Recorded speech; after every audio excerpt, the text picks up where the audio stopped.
क्या आप जानते हैं कि जॉर्ज वाशिंगटन यूनिवर्सिटी के प्रोफेसर रहमान और प्रोफेसर अस्कारी ने अपनी जनवरी 2010 की एक रिसर्च में पाया कि दुनिया में मुस्लिम्स और इस्लामिक कंट्रीज से ज्यादा non Islamic countries Islamic principles और एथिक्स को फॉलो करते हैं।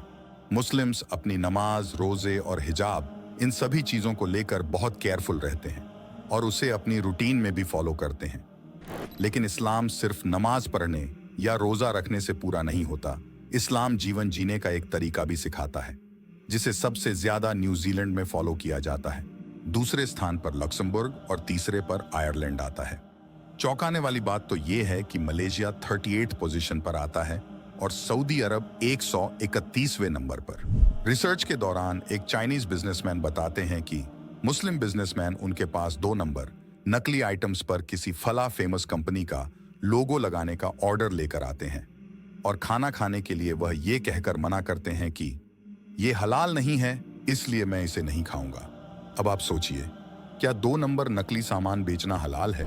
लॉर्ड बर्नार्ड शॉ ने कहा था कि इस्लाम सबसे अच्छा धर्म है और मुसलमान सबसे बुरे फॉलोअर। इस्लाम के 2 हिस्से हैं। पहला हिस्सा है ईमान।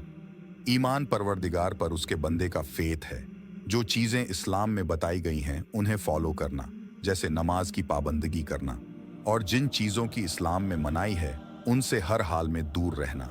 यह है ईमान। और इस्लाम का दूसरा हिस्सा है एहसान। एहसान परवरदिगार के एक बंदे से उसके दूसरे बंदे के बीच की डीलिंग्स की बात है, जो सही सोशल नॉर्म्स को फॉलो करने से समझ आता है, जैसे किसी का हक नहीं मारना, झूठ नहीं बोलना, गलत काम नहीं करना, अपने काम में जस्ट रहना, जो कि नामी मुस्लिम देशों में नहीं हो रहा है।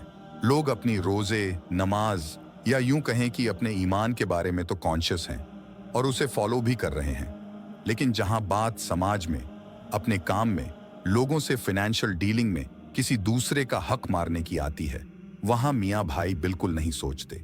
टोपी लगाकर, दाढ़ी रखकर गलत काम करते चले जाते हैं।